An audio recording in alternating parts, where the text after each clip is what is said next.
পৃথিবীর মধ্যে সর্ব উৎকৃষ্ট জায়গা হলো মসজিদ। কি সর্ব উত্তম, আল্লাহর কাছে সবচেয়ে বেশি পছন্দনীয় এবং দামি ঘর মসজিদ।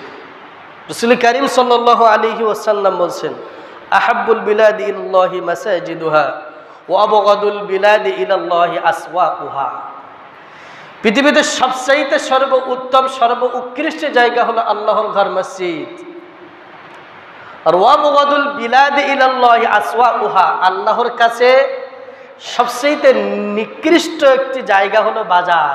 কি কি জায়গা? নিকৃষ্টতম জায়গা বাজার। বাজার হলো পৃথিবীর সবচাইতে খারাপ জায়গা, আর মসজিদ হলো পৃথিবীর সবচাইতে ভালো জায়গা। এজন্য মসজিদে এসে বসে থাকলে গোনা নেই, কিন্তু আমলনামায় কি হবে? সওয়াব। সুবহানাল্লাহ। কিন্তু মসজিদে যতক্ষণ থাকবে ততক্ষণ আপনার আমলনামায় কি লেখা হবে? সওয়াব লিখতেই হবে, গোনা হবে না। যদি মসজিদের আদব আপনি নষ্ট না করেন তাহলে গোনা হবে না। মসজিদের কিছু আদব আছে, সে আদবের যদি বরখেলাফ করি সেক্ষেত্রে আপনাকে আমাকে সকলকে গুনাহগার হতে হবে। বাজারের সময় কম দেওয়া আর পারলে মসজিদে একটু সময় বেশি দেওয়া, কিন্তু আমরা তার কি বিপরীত। একটু সময় পেলেই বাজারে যে চার দোকানে বসে কথা বলি, গল্প করে আড্ডা দিই, সেখানে সময়ের কোনো দাম থাকে না। কিন্তু মসজিদে আসলে যদি একটু সময় দেরি হয়ে যায়, কেরাত লম্বা হয়ে যায়, জুমার দিন যদি ইমাম সাহেব খুতবা 5 মিনিট 10 মিনিটের বেশি হয়ে যায়, তখন আমরা সময়ের দিকে খুব খেয়াল করি, ঠিক কিনা বলেন? এবং আমরা অনেক সময় এটাও বলি যে হুজুরির সময়ের জ্ঞান নেই, হুজুরির সময়ের জ্ঞান নেই। হুজুরি কি সময়ের জ্ঞান নেই? নামাজ শুরু হওয়ার কথা 1টা 1:30-1:30 সময়, 35-40 বেজে গেল, হুজুর এখনো নামাজ শুরু করে না। হুজুরির কি সময়ের জ্ঞান নেই? না, আপনি যখন বাজারে আছেন, মসজিদের বাইরে চলে গেলেন, এই সময়ের কি মূল্য আপনার জীবনে নেই? কি বলেন? নেই? 24 ঘন্টাই মুমিনের জন্য মূল্যবান সময়। আর সালাতের শিক্ষা হলো, সালাতের একটি শিক্ষা হলো মসজিদে সময় মতো নামাজ পড়া, অর্থাৎ নামাজের একটি ফরজ হলো সময় মতো নামাজ পড়া, অর্থাৎ ওক্ত মতো, ওক্তের সাথে সাথে সালাত আদায় করে নেওয়া। এখান থেকে শিক্ষা হলো মসজিদের বাইরে যে তোমার জীবনের প্রতিটি কাজ সময় মতো করা, প্রতিটি কাজ সময় মতো করা, এটা হলো সালাতের শিক্ষা। কিন্তু আপনি আমি মসজিদে এসে যদি 5 মিনিট 10 মিনিট দেরি হয়, ইমাম সাহেবকে বলি, ঘন ঘন ঘড়ির দিকে তাকাই, ইমাম সাহেবকে বোঝাতে চাই যে হুজুর সময় হয়ে গেছে, মসজিদ থেকে বের হয়ে বাকি জীবনটাকে, বাকি সময়টাকে আমাকে সময় অনুযায়ী চলতে হবে, এই খেয়াল আমাদের থাকে না। বড় আফসোস।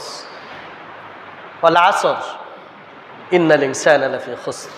এজন্য আল্লাহ সময়ের কসম করে বলছেন, নিশ্চয়ই প্রতিটি মানুষ ক্ষতির মধ্যে নিমজ্জিত, ও ক্ষতির ভিতরে পড়েই আছে, কারণ সময়ের জ্ঞান নেই, ও সময়ের দাম দেয় না।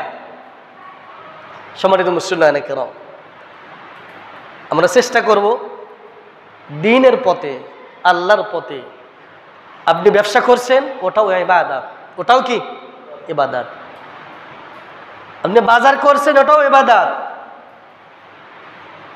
রাসূল কারীম সাল্লাল্লাহু আলাইহি ওয়াসাল্লাম সাহাবীদেরকে বক্তব্য দিতে যে একদিন বলছেন, মুসলিম শরীফের হাদিস, রাসূল কারীম সাল্লাল্লাহু আলাইহি ওয়াসাল্লামের কাছে একজন এসে জিজ্ঞেস করলে, ইয়া রাসূলুল্লাহ, আমি আমার স্ত্রী বাদে যদি অন্য কোনো নারীর সাথে শারীরিক সম্পর্ক করি তাহলে কি হবে?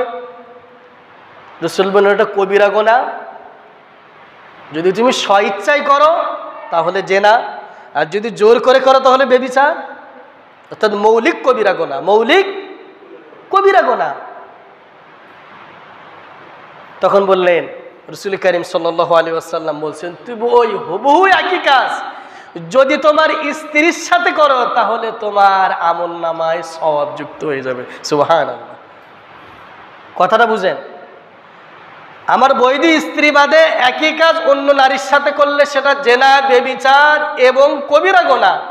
ওই একই শারীরিক সম্পর্ক যদি আমার স্ত্রীর সাথে করি সেটা কি ইবাদত, সেটা কি ইবাদত।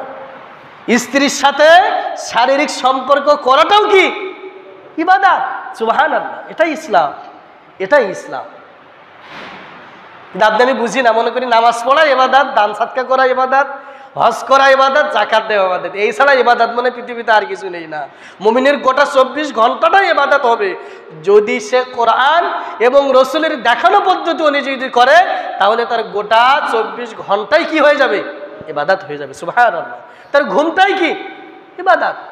আপনি যদি ঘুমানোর আগে ঘুমানোর দোয়া পড়ে ঘুমিয়ে পড়েন এবং আল্লাহর কাছে বলেন, আল্লাহুম্মা বিসমিকা আমুতু ওয়া আহইয়া, আমি আপনার নামে ঘুমাই বা আপনার নামেই জীবিত থাকি, এই আল্লাহর সাথে কথা বলেই যদি আপনি ঘুমিয়ে পড়েন, এই ঘুমটুকু সারা রাত ইবাদত করলে যে সব, সেই সব তো আপনার আমলনামায় দিয়ে দেওয়া হবে। সুবহানাল্লাহ, সুবহানাল্লাহ। তার মানে মুমিনের গোটা জীবনটাই, মুমিনের গোটা সময়টাই হলো কি ইবাদত। কিন্তু আপনি আমি বুঝি না, সঠিক পদ্ধতিতে আমল করি না বিধায় আমরা এটা জানি না বা পালন করতে পারি না। আল্লাহ পাক আমাদের সকলকে বুঝার, আমল করা তৌফিক দান করুক। সকলে বলে আল্লাহুম্মা আমিন। সম্মানিত মুসলিম কেরাম, আপনাদের সামনে অত্যন্ত একটি গুরুত্বপূর্ণ বিষয় নিয়ে আলোচনা করছি, রাসূলের সিরাত। পৃথিবীতে যত নিয়ামত আছে তার মধ্যে অন্যতম এবং শ্রেষ্ঠ একটি ইবাদত হলো মুহাম্মদ সাল্লাল্লাহু আলাইহি ওয়াসাল্লাম। তিনি আমাদের নবী। এই নবী হিসাবে পাওয়া এটা আমাদের জন্য একটি বড় নিয়ামত। আরেকটি নিয়ামত হলো যে আপনি আমি তার উম্মত হতে পেরেছি। সুবহানাল্লাহ। কি হতে পেরেছি? উম্মত হতে পেরেছি, এটাও একটি নিয়ামত। সেই রাসূল করিম সাল্লাল্লাহু আলাইহি ওয়াসাল্লাম এই ইসলামটাকে প্রতিষ্ঠিত করার জন্য কি নির্যাতন, কি ইস্তেমরুলার শিকার হয়েছেন তিনি, মুহাম্মদ সাল্লাল্লাহু আলাইহি ওয়াসাল্লাম। সম্মানিত মুসলিম কেরাম, রাসূল করিম সাল্লাল্লাহু আলাইহি ওয়াসাল্লামকে হত্যা করার জন্য সকল ধরনের ষড়যন্ত্র করলো কাফেররা, কুরাইশরা। এরপরে 3 বছর জেলে ছিলেন। কয় বছর? 3 বছর। এ মক্কাতে কয় বছর ছিল? মোট 13 বছর। কয় বছর?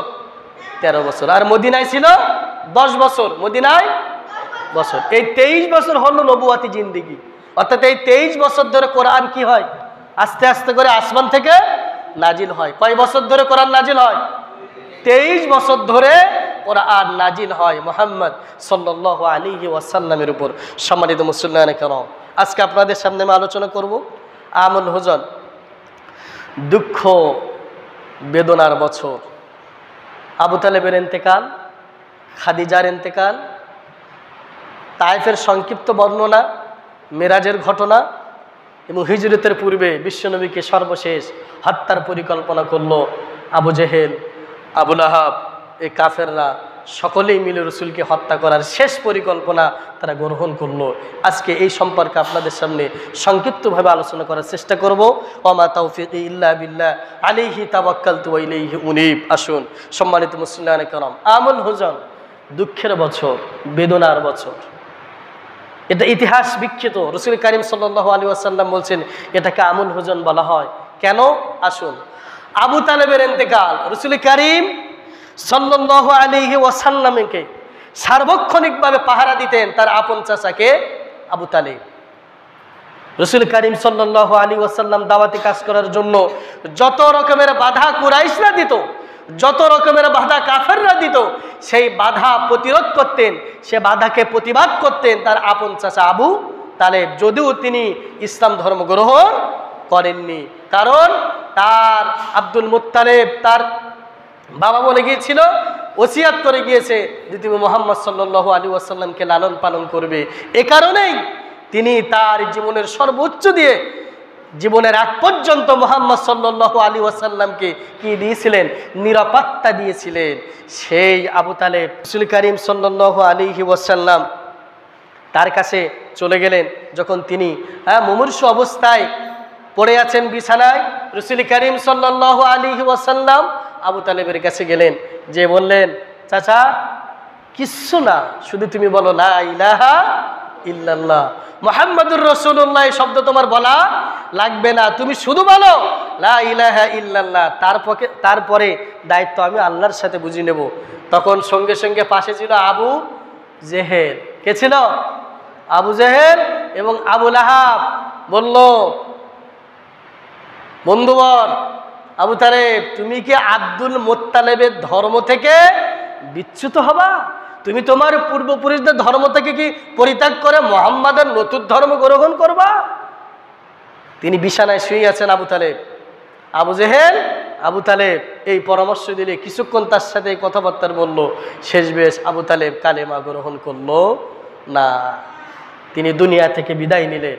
এই দুনিয়া থেকে বিদায় নেওয়ার কিছুদিন পরে রাসূল করিম সাল্লাল্লাহু আলাইহি ওয়াসাল্লামের 2 মাস অথবা 3 দিন, আবু তালেবের ইন্তেকালের 2 মাস অথবা 3 দিন পরে তার জীবনের সবচেয়ে গুরুত্বপূর্ণ একজন ব্যক্তি রাসূল করিম সাল্লাল্লাহু আলাইহি ওয়াসাল্লামের স্ত্রী বিবে খাদিজা, তিনি রাসূল করিম সাল্লাল্লাহু আলাইহি ওয়াসাল্লামের একমাত্র উৎসর্গকারী ছিলেন এবং ঘরের বাতিঘর ছিলেন। এবং প্রিয়তমা বিবি খাদিজা রাদিয়াল্লাহু তাআলা আনহা দুনিয়া থেকে বিদায় নিলেন মাত্র 2 মাস পর। কয় মাস পর? আবু তালেব ইন্তেকালের 2 মাস পরে তার স্ত্রী দুনিয়া থেকে বিদায় নিলেন। যখন রাসূল করিম সাল্লাল্লাহু আলাইহি ওয়াসাল্লাম ওহী পেলেন, কেউ তার দাওয়াত গ্রহণ করলো না। প্রথম দাওয়াত গ্রহণ করলো তার স্ত্রী খাদিজাতুল কুবরা রাদিয়াল্লাহু তাআলা আনহা। সকলেই তাকে পরিত্যাগ করলো, মিথ্যাবাদী বলল। তার স্ত্রী তাকে বলল তুমি হলো সত্যবাদী। সকলেই যখন তাকে পরিত্যাগ করলো, ছেড়ে দিল, তাকে অর্থনৈতিকভাবে সাপোর্ট দিল তার স্ত্রী খাদিজাতুল কুবরা রাদিয়াল্লাহু তাআলা আনহা। সকলেই যখন ইসলাম গ্রহণ করলো না, সর্বপ্রথম ইসলাম ধর্ম গ্রহণ করলো তার স্ত্রী বিবি খাদিজা রাদিয়াল্লাহু তাআলা আনহা। এই স্ত্রী যখন দুনিয়া থেকে বিদায় নিলেন, রাসূল করিম সাল্লাল্লাহু আলাইহি ওয়াসাল্লাম বড় অসহায় হলেন। এজন্য রাসূল করিম সাল্লাল্লাহু আলাইহি ওয়াসাল্লাম বলছেন, আমার 63 বছরের জিন্দেগিতে একসাথে এই কষ্ট আমার জীবনে আর আসেনি যে কষ্ট আমি এখন পেয়েছি। কারণ আমার আবু তালেব দুনিয়া থেকে বিদায় নিল। আবু তালেব বিদায় নেওয়ার পরে কাফেররা প্রকাশ্য, এর আগে রাসূল করিম সাল্লাল্লাহু আলাইহি ওয়াসাল্লামকে হত্যা করতে পারতো না। যখন আবু তালেব দুনিয়া থেকে বিদায় নিল, প্রকাশ্যভাবে রাসূল করিম সাল্লাল্লাহু আলাইহি ওয়াসাল্লামকে হত্যা করার জন্য কুরাইশরা, আবু জেহেল, উতবা, সাইবা, আবু তালেব, আবু লাহাব, সকলেই তারা আবু তালেবের ইন্তেকালের পরে তাকে হত্যা করার জন্য পরিকল্পনা গ্রহণ করলো, যেটা এর আগে আবু তালেব যতদিন পৃথিবীতে বেঁচে ছিল ততদিন পর্যন্ত প্রকাশ্যভাবে মুহাম্মদ সাল্লাল্লাহু আলাইহি ওয়াসাল্লাম হত্যা করার জন্য তারা গ্রহণ করতে পারেনি, তারা পরিকল্পনা করেনি। যদিও করেছে, তবে সেটা আবু তালেবের কারণে তারা বাস্তবায়ন করতে পারেনি। স্ত্রীও মারা গেল, আবু তালেবও মারা গেল, কাফেররা সুযোগ পেয়ে গেল মুহাম্মাদের আর কেউ তো নেই পাশে, এখন মুহাম্মাদকে ধরো, মুহাম্মাদকে মারো, গালাগালি করো, হাসি তামাশা করো, ঠাট্টা বিদ্রুপ করো, তাকে যত রকমের হেনস্থা করা যায় মুহাম্মাদকে করো। তারা তাই শুরু করলো। রাসূল করিম সাল্লাল্লাহু আলাইহি ওয়াসাল্লামের চাচা আবু তালেব ইন্তেকাল করলো, তার স্ত্রী খাদিজাও ইন্তেকাল করলো। এজন্য রাসূল করিম সাল্লাল্লাহু আলাইহি ওয়াসাল্লাম বলছেন, এটাকে আমুল হুজুন, অর্থাৎ দুঃখের বছর বলা হয়। কিসের বছর? দুঃখে বেদনার বছর। কারণ একই সময়, পাশাপাশি সময় দুইজন ব্যক্তি মারা গিয়েছিলেন, খুব অসহায় হয়ে পড়লেন। রাসূল করিম সাল্লাল্লাহু আলাইহি ওয়াসাল্লামের এভাবে তিনি যখন চতুর্দিক থেকে ষড়যন্ত্রের শিকার হচ্ছিলেন, তখন তিনি কি করলেন? তিনি মন স্থির করলেন তায়েফে যাওয়ার। কিসে যাওয়ার? বলেন তায়েফ। মক্কা থেকে 60 মাইল দূরে হলো তায়েফ। সেখানে রাসূল করিম সাল্লাল্লাহু আলাইহি ওয়াসাল্লাম তিনি গেলেন।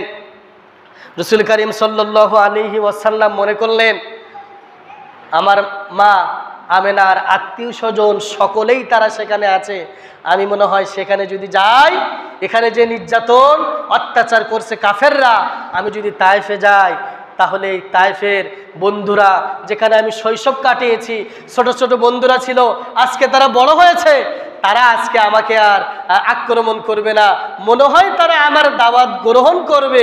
এজন্য তিনি বুক ভরা আশা নিয়ে কোথায় গেলেন? বলেন। আবু তালেব মারা গেল, খাদিজাও মারা গেল, কাফেররা তখন চড়াও হলো। মুহাম্মাদের কেউ তো এখন আর নেই বাধা দেওয়ার। এখন তারা চতুর্দিক থেকে ষড়যন্ত্র করলো, রাসূল করিম সাল্লাল্লাহু আলাইহি ওয়াসাল্লামকে বিরোধিতা করা শুরু করলো। তখন রাসূল করিম সাল্লাল্লাহু আলাইহি ওয়াসাল্লাম এদিকে দুঃখ ভারাক্রান্ত হৃদয় নিয়ে দিন কাটাচ্ছে, এদিকে আমার আবু তালেব, আবু জেহেল, আবু লাহাব তারা ষড়যন্ত্র করছে। তিনি মনে করলেন আমি যদি তায়েফে যাই তাহলে আমার বন্ধুরা, আমার প্রতিবেশীরা আমার দাওয়াত গ্রহণ করে নেবে, মেনে নেবে। এক আল্লাহর দাসত্ব, লা ইলাহা ইল্লাল্লাহ মুহাম্মাদুর রাসূলুল্লাহ, এ তাওহীদের বাণী তারা গ্রহণ করবে। এই বড় আশা নিয়ে রাসূল করিম সাল্লাল্লাহু আলাইহি ওয়াসাল্লাম কোথায় গেলেন? তায়েফে। কি নির্মম পরিহাস, বিপরীত। রাসূল চিন্তা করলেন পজিটিভ, হয়ে গেল নেগেটিভ। তিনি গেলেন, মাত্র 10 দিন ছিলেন তায়েফে। কয়দিন ছিলেন তায়েফে? 10 দিন তিনি কাটালেন। রাসূল করিম সাল্লাল্লাহু আলাইহি ওয়াসাল্লাম সকল গোত্রের কাছে, সকল নেতা নেত্রী, স্থানীয় ব্যক্তিদের কাছে তিনি কালেমার দাওয়াত প্রকাশ করলেন। কালেমার দাওয়াত তিনি দিতে শুরু করলেন।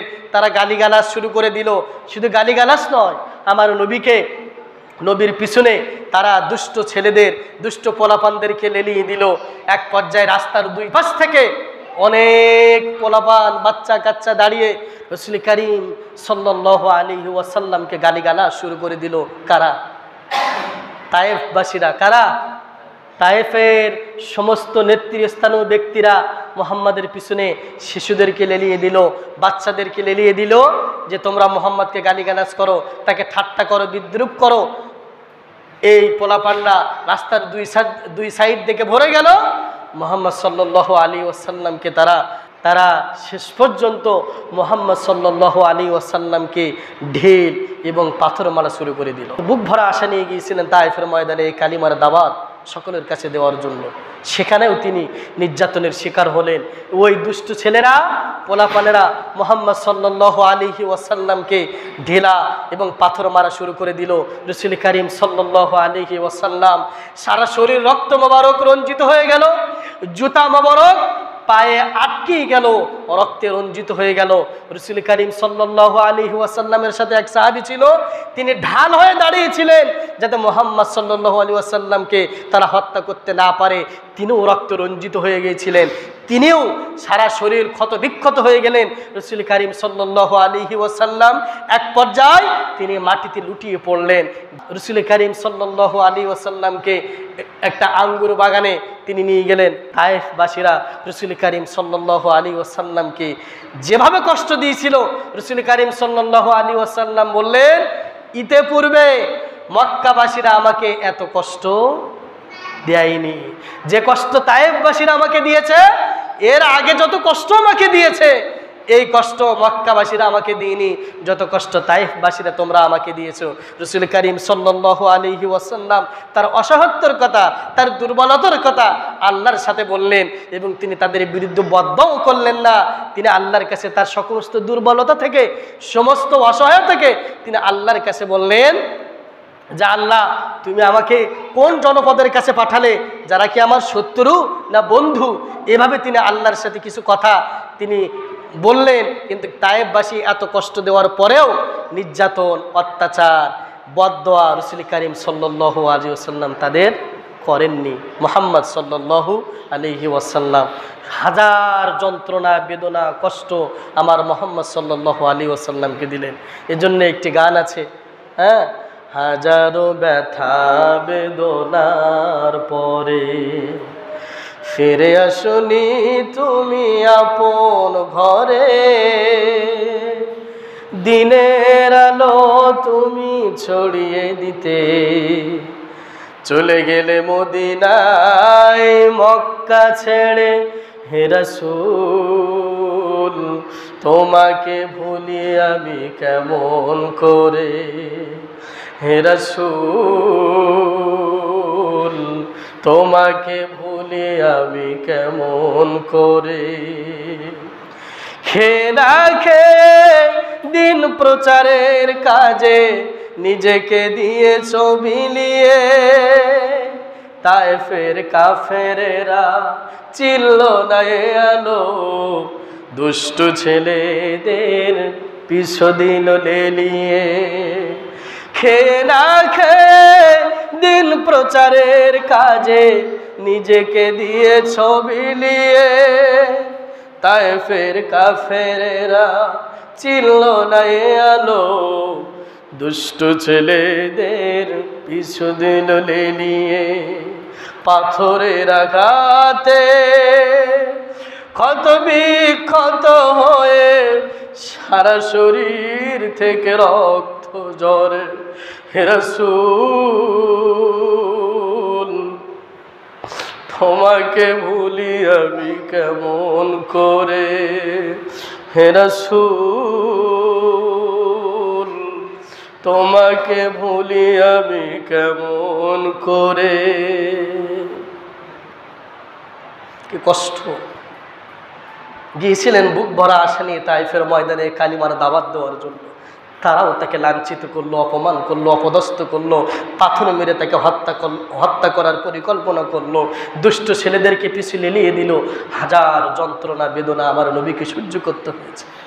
শুধুমাত্র কার দাওয়াত? বলেন বলেন, এটা সহজ নয়। আপনি যতটা শুনছেন মনে হচ্ছে কত সহজ। আল ইয়াউমা আকমালতু লাকুম দীনাকুম, এই দিনটাকে পরিপূর্ণ করে দেওয়ার জন্য যে কি কষ্ট করেছেন আমার নবী, এটা আপনাকে আমি সিরাত গ্রন্থ পড়ে শুনে জীবনে বোঝাতে পারবো না যদি আপনি অনুধাবন করতে না পারেন। সম্মানিত মুসল্লিয়ানে কেরাম, রাসূল করিম সাল্লাল্লাহু আলাইহি ওয়াসাল্লাম তায়েফে 10 দিন থাকার পর চলে আসলেন। কি রাসূল করিম সাল্লাল্লাহু আলাইহি ওয়াসাল্লামকে মিরাজে নিয়ে গিয়েছিলেন। কোথায়?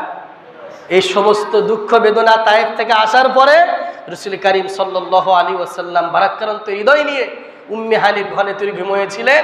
এমত অবস্থায় জিবরাইল আলাইহিস সালাতু ওয়াস সালাম দুইজন ফেরেশতা নিয়ে বাইতুল মাকদাস, সুবহানাল্লাযী আসরা বিআবদিহি লাইলাম মিনাল মাসজিদিল হারাম ইলাল মাসজিদিল আকসা, মসজিদে হারাম থেকে মসজিদে আকসা, সেখানে সকল নবীর ইমামতিত্ব দায়িত্ব পালন করলেন। ইয়াসিন ওয়াল কুরআনিল হাকিম ইন্নাকা লামিনাল, সকল নবীদের নেতাকে মুহাম্মদ সাল্লাল্লাহু আলাইহি ওয়াসাল্লাম তিনি বাইতুল মুকদ্দাসে সকল নবীর ইমামতির দায়িত্ব পালন করলেন। 2 রাকাত সালাত পড়লেন। এরপরে তিনি প্রথম আসমান, দ্বিতীয় আসমান, সপ্তম আসমান ভেদ করে সিদরাতুল মুনতাহা গেলেন। আল্লাহর সাথে কথা বললেন। 50 ওয়াক্ত সালাত তিনি আদেশ পেলেন। কমাইতে কমাইতে কয়েকত 5 ওয়াক্ত সালাত আমাদের জন্য ফরজ হলো। মেরাজের ঘটনা নিয়ে আলাদা আলোচনা করব। এই কষ্ট স্বীকার করার পরে আল্লাহ পাক তাকে কি করালেন?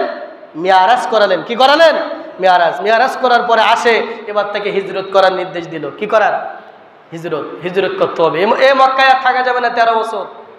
অনেক নির্যাতন স্বীকার করেছে, কালেমার দাওয়াত নিয়ে যেতে হবে মদিনায়। কোথায়?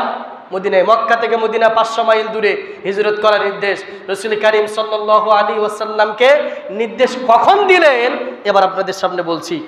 7 জন ব্যক্তির নেতৃস্থানীয় ব্যক্তি মক্কার পার্লামেন্টে দারুন নাদওয়া বৈঠক অনুষ্ঠিত হলো। কোথায়? মক্কার পার্লামেন্টে, সংসদ ভবনে 7 জন ব্যক্তির উপস্থিতিতে দারুন নাদওয়া বৈঠক শুরু হয়েছে। বৃহস্পতিবার সকালে সকলকে আমন্ত্রণ করা হলো। আবু জেহেল এবং জুবাইর ইবনে মুতঈম, সাইবা ইবনে উতবা, নজর ইবনে হারিস, আবুল বুখতারি, নবী ইবনে হাজ্জাজ, উমাইয়া ইবনে খালফ, এই 7 জনের নেতৃত্বে মুহাম্মদ সাল্লাল্লাহু আলাইহি ওয়াসাল্লামকে সর্বশেষ হত্যার পরিকল্পনার জন্য মক্কার পার্লামেন্টে দারুন নাদওয়ায় বৈঠক শুরু হয়েছে। মুহাম্মদকে হত্যা করতে হবে, সর্বশেষ পরিকল্পনা গ্রহণ করতেছিল। কি করলো? প্রথম পেশ করা হলো বখতারি প্রস্তাব প্রকাশ করলো সেই বৈঠকে যে মুহাম্মদ সাল্লাল্লাহু আলাইহি ওয়াসাল্লামকে সমাজ থেকে সকল রকমের সুবিধা থেকে বঞ্চিত করতে হবে এবং তাকে বাইরে বের হতে দেওয়া যাবে না। এই প্রস্তাব তিনি দিলেন। শেখ নজদরি শয়তান বলল, তোমার এই প্রস্তাব আমার কাছে পছন্দ হচ্ছে না, এই প্রস্তাব দিয়ে মুহাম্মদকে কিছু করা যাবে না।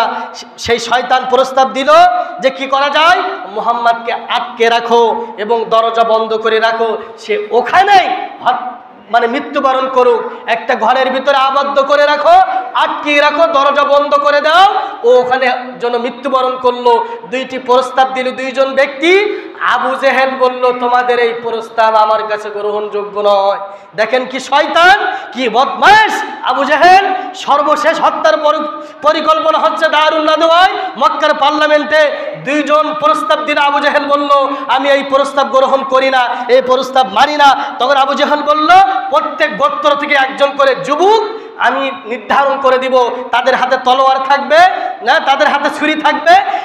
মুহাম্মদকে এমনভাবে হত্যা করতে হবে সকল গোত্রের নেতারা যেন মনে করে একজন ব্যক্তি মুহাম্মদকে হত্যা করেছে। আবু জেহেল মক্কার পার্লামেন্টে প্রস্তাব করলো, এই প্রস্তাব তোমাদেরকে মানি না, আমার প্রস্তাব হলো সকল গোত্র থেকে ইয়াং শক্তিশালী কয়েকজন যুবককে আমি নির্ধারণ করব, এই যুবকদের হাতে থাকবে তলোয়ার ছুরি, মুহাম্মদকে হত্যা করবে, এমনভাবে ওকে হত্যা করবে সকলেই দেখে যেন মনে করে একজন তাকে হত্যা করেছে। কয়জন? একজন। এমনভাবে তাকে হত্যা করবে। আবু জেহেল এই প্রস্তাব গ্রহণ করলো কোথায়? মক্কার, বলেন বলেন, পার্লামেন্টে, সংসদ ভবনে। কোথায়? সংসদ ভবনে। কয়জন ব্যক্তি? 7 জন প্রতিনিধি, নেতৃস্থানীয় ব্যক্তি মক্কার পার্লামেন্টে মুহাম্মদকে শেষ হত্যার পরিকল্পনা করছে। এই পরিকল্পনা যখন মক্কার পার্লামেন্টে চলছে, তখন জিবরাইল এসে দুপুর বেলায় মুহাম্মদ সাল্লাল্লাহু আলাইহি ওয়াসাল্লামকে বলল, মুহাম্মদ আর বসে থাকা যাবে না, আর কি করা যাবে না? বসে থাকা যাবে না, তুমি মদিনায় হিজরত করো, মদিনায় হিজরত করো। তিনি দুপুর বেলায় আয়েশা সিদ্দিকা রাদিয়াল্লাহু তাআলা আনহা তিনি বললেন, হাদিস শরীফে আছে, তিনি বললেন যে আবু বকর সিদ্দিক রাদিয়াল্লাহু তাআলা আনহুর বাসা ওই দুপুর বেলায় মুহাম্মদ সাল্লাল্লাহু আলাইহি ওয়াসাল্লাম চলে গেলেন। যাওয়ার পরে ঘরে যারা ছিল সকলকে বের করে দিলেন। মুহাম্মদ সাল্লাল্লাহু আলাইহি ওয়াসাল্লাম, আবু বকর এবং তার স্ত্রী ছিলেন, বললেন আমাকে আল্লাহর পক্ষ থেকে ওহী এসেছে মক্কা থেকে হিজরত করে মদিনায় যাওয়ার জন্য, তুমিই হলো আমার সফর সঙ্গী। আবু বকর সিদ্দিক রাদিয়াল্লাহু তাআলা আনহু, সুবহানাল্লাহ। সেই মোতাবেক আবু বকর সিদ্দিক রাদিয়াল্লাহু তাআলা আনহুকে রাতের বেলায় তিনি হিজরত করার উদ্দেশ্য রওনা দিবেন। কোথায়? মদিনায়। কোথায় রওনা দিবেন? মদিনায়। সেই আবু জেহেল 11 জনকে সেই দায়িত্ব দিল। কয়জনকে? হত্যার দায়িত্ব দিল কয়জনকে? 11 জন ব্যক্তিকে, যুবককে দায়িত্ব দিল। সেখানে আবু জেহেল নিজেই ছিল নেতৃত্ব দেওয়ার জন্য, যে মুহাম্মদ সাল্লাল্লাহু আলাইহি ওয়াসাল্লামের বাড়ি ঘেরাও করলো, বাড়ির চতুর্দিকে সেই 11 জন ব্যক্তি ঘেরাও করলো। মুহাম্মদ সাল্লাল্লাহু আলাইহি ওয়াসাল্লামকে আজকে হত্যা করতেই হবে, কোনো সুযোগ নেই আজকে মুহাম্মদকে বাঁচানোর। এখান থেকে ওদিকতে হয়ে আসলো পরিকল্পনা আল্লাহর পরিকল্পনা। চতুর্দিকে তারা ঘেরাও করে দাঁড়িয়ে থাকলো, মুহাম্মদকে হত্যা করবে। মুহাম্মদ সাল্লাল্লাহু আলাইহি ওয়াসাল্লাম দরজা দিয়ে আলী রাদিয়াল্লাহু তাআলা আনহুকে সেই তার ঘরের বিছানায় শুয়ে দিলেন। রাত 12টার পরে হত্যা করার পরিকল্পনা করলো আবু জেহেল। রাত 12টার পরে তোমরা মুহাম্মদকে হত্যা করবা। তারা হত্যা করলো না, হত্যা করতে পারলো না। মুহাম্মদ সাল্লাল্লাহু আলাইহি ওয়াসাল্লাম ঘর থেকে বের হলেন, এক মুষ্টি বালি নিলেন। কয় মুষ্টি? এক মুষ্টি বালি নিয়ে মুহাম্মদ সাল্লাল্লাহু আলাইহি ওয়াসাল্লাম বললেন, ওয়াজআলনা মিন বাইনি আইদিহিম সাদ্দাও ওয়া মিন খালফিহিম সাদ্দান ফাআগশাইনাহুম ফাহুম লা ইবসিরুন। ইয়াসিনের এই আয়াতটি পড়ে রাসূল করিম সাল্লাল্লাহু আলাইহি ওয়াসাল্লাম আবু জেহেল ওই 11 জনের যুবকের সামনে ছুরি মারলেন। তারা কিছুই দেখতে পেল না, চোখে কিছুই ঝাপসা ঝাপসা দেখে কি হলো মুহাম্মদ সাল্লাল্লাহু আলাইহি ওয়াসাল্লাম মাঝখান থেকে বেরিয়ে আবু বকর নিয়ে মদিনায় হিজরত শুরু করলো। সকাল ভোর হয়ে গেল। একজন বলছে, কি হলো তোমাদের? কি হলো? তোমরা কাকে হত্যা করার জন্য সারা রাত এখানে পাহারা দিচ্ছ? কাকে? মুহাম্মদকে। সেই ব্যক্তি বলল, তোমরা যাকে হত্যা করতে এসেছো সে এখানে নেই, তাকে তোমরা হত্যা করতে পারবে না। কি বললে? হ্যাঁ। সকলে বললেন, মুহাম্মদ তোমাদেরকে ধুলা দিয়ে তোমাদের সামনে দিয়ে মুহাম্মদ চলে গেল, তোমরা কেউ কি দেখতে পাওনি? তারা আশ্চর্য হয়ে সেই 11 জন যুবক বলল, কই, আমরা তো কিছুই দেখতে পাইনি। তখন ওই ব্যক্তি বলল, তোমরা সকলে মাথায় হাত দাও তো, দেখো তো মাথায় কোনো ধুলাবালি আছে কিনা। ওই 11 জন ব্যক্তি সকলে মাথায় হাত দিয়ে দেখে, হ্যাঁ তাই তো, যে আমাদের মাথায় ধুলাবালি আছে।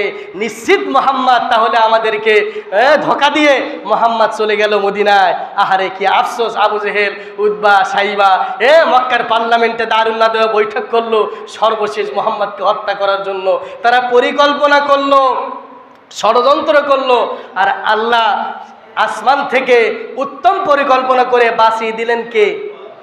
তখনই আল্লাহ পাক তাদের বিরুদ্ধে আয়াত নাযিল করলেন সূরা আনফালের 30, ওয়াইদ ইয়ামকুরু বিকাল্লাযীনা কাফারু লিইউসবিতুকা আও ইয়াকতুলুকা আও ইউখরিজুক ওয়া ইয়ামকুরুনা ওয়া ইয়ামকুরুল্লাহ। আল্লাহ পাক বললেন সূরা আনফালের 30, হে নবী আবু জেহেল, উতবা, সাইবা মক্কার পার্লামেন্টে, মক্কার সংসদ ভবনে তোমাকে হত্যা করার জন্য পৃথিবীর সর্বনিকৃষ্ট বৈঠক, পৃথিবীর জঘন্যতম একটি বৈঠক, এর চাইতে জঘন্য বৈঠক পৃথিবীতে হয়নি, কারণ আমার নবীকে হত্যা করার পরিকল্পনা সেই বৈঠকে করা হয়েছে। আল্লাহ পাক আয়াত নাজিল করলেন, হে নবী, ওয়াইদ ইয়ামকুরু বিকাল্লাযিনা কাফারু লিইউসবিতুক, এমন কোন ষড়যন্ত্র নেই তারা করেনি, সকল ষড়যন্ত্র তোমাকে করেছে। আও ইয়াকতুলুক, তোমাকে হত্যা করার পরিকল্পনা তারা গ্রহণ করেছে। আও ইউখরিজুক, তোমাকে দেশ থেকে তোমার নাগরিকত্ব বাতিল করার জন্য তারা সকল ধরনের ষড়যন্ত্র করেছে। আল্লাহ পাক বলছেন ওয়ায়ামকুরুনা ওয়ায়ামকুরুল্লাহ, উত্তম পরিকল্পনাকারী কে? আল্লাহ আসমানে কি বসে আছে? তারা জমিনে আবু জেহেল, উতবা, সাইবা মক্কার পার্লামেন্টে মুহাম্মদকে হত্যা করার পরিকল্পনা করলো, আল্লাহ কি বসে আছেন? ওয়ায়ামকুরুনা ওয়ায়ামকুরুল্লাহ আল্লাহু খায়রুল মাকিরিন, আমি হলাম উত্তম পরিকল্পনাকারী। কে বললেন? মুহাম্মদকে হত্যা করতে পারলো না। রাসূল করিম সাল্লাল্লাহু আলাইহি ওয়াসাল্লামের কাছে সকলেই দাওয়াত নিয়ে আসিল যে মুহাম্মদ শোনো, মুহাম্মদ শোনো, তোমাকে তো কোনোভাবেই বাধা দেওয়া যাচ্ছে না, একটা কাজ করো।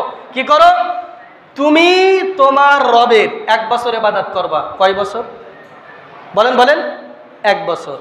আর আমাদের দেবদেবীর 1 বছর ইবাদত করবা। কয় বছর? কুল ইয়া আইয়ুহাল কাফিরুন লা আ'বুদু মা তা'বুদুন। এই সূরা তখন নাজিল হয়। কাফেররা, কুরাইশের নেতৃস্থানীয় ব্যক্তিরা মুহাম্মদকে বলল, মুহাম্মদ শোনো, তুমিও ভালো থাকো, আমরাও ভালো থাকি, যুগ জামানা ভালো যা, শোনো, তুমি আল্লাহর 1 বছর ইবাদত করবা, আর আমরা তোমার আল্লাহর 1 বছর ইবাদত করবা। তুমি আমাদের দেবদেবীর 1 বছর, আর তোমার আল্লাহর 1 বছর। কারা প্রস্তাব দিল? কাফেররা। আল্লাহ রাসূলকে মেনে নিয়েছিলেন? তখন আল্লাহ পাক সূরা কাফিরুন নাজিল করলেন, কুল ইয়া আইয়ুহাল কাফিরুন লা আ'বুদু মা তা'বুদুন ওয়া লা আনতুম আ'বিদুনা মা আ'বুদ ওয়া লা আনা আ'বিদুম মা আ'বাদতুম। তোমরা যার দাসত্ব করো আমি তার দাসত্ব করি না, আর আমি যার দাসত্ব করি তোমরা তার দাসত্ব করো না। লাকুম দীনুকুম ওয়ালিয়া দীন। তোমাদের কর্মফল তোমাদের, আমার কর্মফল আমার, তোমাদের ধর্ম তোমাদের, আমার ধর্ম আমাদের। এখানে কোনো বাড়াবাড়ি নেই। সূরা কাফিরুন নাজিল হয়ে গেল। শুধু তাই নয়, তারা এবার শেষমেশ বলল, মুহাম্মদ তালি শোনো, তোমাকে একটা প্রস্তাব দিই, তুমি ওই মক্কার পার্লামেন্টের প্রধানমন্ত্রী হবা। তাহলে কি করো, তোমার সকল রকমের সুযোগ সুবিধা দেব, তুমি শুধু আমাদের কিছু কথা মেনে নাও, কিছু কথা মেনে নাও, তোমাকে তাহলে আমরা আর এই এত হত্যা নির্যাতন নিপীড়ন তোমাকে করবো না। কাফেররা বলল, ওয়াদ্দু লাউ তুদহিনু ফায়ুদহিনুন। সূরা কলমের ভিতরে বলছেন, ওয়াদ্দু লাউ তুদহিনু ফায়ুদহিনুন, এটা চুক্তি করো, তুমি আমাদের সাথে একটা কি করো, চুক্তি করো, কিছুদিন তুমি আমাদের সাথে আমরা যে কথাগুলো বলছি এগুলো মেনে নাও, তাহলে তোমাকে আমরা আর এই বাধা বিপত্তি, জেল জুলুম নির্যাতন তোমাকে আর করবো না। রাসূলকে মেনে নিয়েছিলেন? মেনে নিয়েছিলেন? যেমনি পানি পড়ে তেমনি কি ছাতা ধরেছিলেন? আমরা তো কিছু কিছু সময় ধরি, যেমনি পানি পড়ে তেমনি ছাতা ধরি। যুগ জমানা ভালো না হুজুর, অন্যায়ের পক্ষে কথা বললে, অন্যায়ের বিপক্ষে কথা বললে জেলে যেতে হবে, স্টিম রুলার সহ্য করতে হবে, ঘর ছাড়া হতে হবে। অতএব যুগ জমানা ভালো না, যেমনি পানি পড়ে তেমনি। এমন মার্কা কিছু মুসলমান ইমানদার ব্যক্তি আমাদের ভিতরে আছে না? রাসূলের সামনে ওই প্রস্তাব দিয়েছিল যে রাসূল তুমি কিছুদিন মানো, চুক্তি করো, তাহলে তোমরা আমাকে কি দেবো না, তোমাকে বাধা বিপত্তি দেবো না। রাসূল মানলেন না। সব কিছুর ঊর্ধ্বে তিনি একজনের কথা বলে গেলেন, তিনি কে? আল্লাহ। কাল বা পশু থেকে দুর্গাপূজা হচ্ছে, দুর্গাপূজা। আমি এর আগে ছিলাম ঝিনাইদহ মহেশপুরে, আমার একজন মুসলিম ভাই ছিল, উনি বলছেন হুজুর, মানে ইসলাম ধর্ম গ্রহণ করেছেন সপরিবার, বললেন হুজুর, পূজা মণ্ডপে যদি মুসলমানরা না যেত, অনেক হিন্দু তাদের পূজা মণ্ডপে যেত না, কোনো লোক থাকতো না। কি থাকতো না? ওই নবমুসলিম আমাকে বলছেন হুজুর, আপনারা যদি না যেতেন তাহলে আমরা অনেক হিন্দু পূজা মণ্ডপে যেতাম, লোকই থাকতো না, কে যেত? এখন পূজা মণ্ডপে যাচ্ছে কারা? আপনি, আমি, আমাদের সন্তানেরা। ওয়াবুদুল্লাহ ওয়ালা তুশরিকু বিহি শাইআ, আল্লাহর সাথে শিরিকের সবচাইতে আনুষ্ঠানিক একটি অনুষ্ঠান নীতিমালা হলো হিন্দুদের পূজা। সবচাইতে বড় শিরিকের নীতিমালা হলো এই পূজা করা, এই অনুষ্ঠানটি। এটা হলো শরৎকালে আশ্বিন মাসে তারা এই পূজা, দুর্গা পূজা হয় বাংলাদেশে বা ভারতে, এই পূজা তারা পালন করে। এখানে কি আমাদের যাওয়া কি ঠিক হবে নাকি? এটা তো আমরা বলি, কিন্তু আপনার সন্তান ওই দিন যাচ্ছে, এই 10 দিন ব্যাপী পূজা হচ্ছে, কোথায় যাচ্ছে আপনি খোঁজ নিলেন না। ইন্নাল্লাহা লা ইয়াগফিরু আন ইউশরাকা বিহি ওয়া ইয়াগফিরু মা দুনা যালিকা লিমান ইয়াশা। যে ব্যক্তি শিরক করে আল্লাহ বলছেন তার গুনাহ আমি আল্লাহ মাফ করি না। মান তাসাব্বাহা বিকওমিন ফাহুয়া মিনহুম। যে যাকে অনুসরণ করে তার সাথে তার কি হবে? কিয়ামত হবে। আমাদের ঈদে হিন্দুরা আসে, আমাদের কুরবানি ঈদে তারা আসে, আসে কি বলেন? আমরা যে পশু জবাই করি কুরবানি ঈদে, আনুষ্ঠানিকভাবে আনন্দ উৎসব পালন করি, তারা কি আসে? তারা কি খায়? তাহলে আপনি আমি কোন বিবেকের তাড়নায় তাদের পূজা মণ্ডপে যাই? আপনার আমার সন্তানেরা যায় পিতা হিসাবে, এটা কখনো শোভনীয় নয়। আমি আপনাদের কাছে উদাত্ত আহ্বান করছি, দুর্গায় পূজায় যারা যাবে তাদের কিন্তু কুফরি অর্থাৎ ঈমান চলে যাবে, শিরিক করবে। অতএব আমিও যাব না, আমার সন্তানও কোনো বন্ধুর সাথে যাবে না, সে বন্ধুর সাথেও যাবে না, দেখতে যাওয়াও যাবে না। না, তারা আমাদের ঈদগাহে দেখতে আসে না, তারা আমাদের মসজিদে আসে না, আমাদের কুরবানি ঈদে তারা আমাদের অনুষ্ঠান দেখতে আসে না, আমরা কেন যাব? আমরা কেন যাব? অতএব সর্বশেষ আপনাদের সামনে বললাম যে দেবদেবী উপলক্ষে তারা যেগুলো উৎসর্গ করে, হ্যাঁ, ওইগুলো খাওয়াও কি হারাম, ওগুলো খাওয়াও কি হারাম। পূজা মণ্ডপে যেগুলো ওরা উৎসর্গ করে, কলা রুটি বা হাবিজুবি যাই মিষ্টি, সেগুলো আমাদেরকে খাওয়াও কি হারাম। অবশ্যই আমরা তাদের ধর্মকে শ্রদ্ধা করি, তারা তাদের ধর্ম পালন করবে, তাদের প্রতি আমাদের কোনো বিদ্বেষ নেই, এটা ইসলাম ধর্মে নেই। তাদের প্রতি অবশ্যই শ্রদ্ধা আছে, ভালোবাসা আছে, তারা আমাদের প্রতিবেশী, আমাদের সাথেই থাকে, তারা উত্তম আচরণ পাওয়ার যোগ্য। তবে ধর্মীয় দিক থেকে, ধর্মীয় নীতিনীতির আলোকে আমরা তাদের অনুষ্ঠানে যেতে পারি না। ঠিক কিনা বলেন?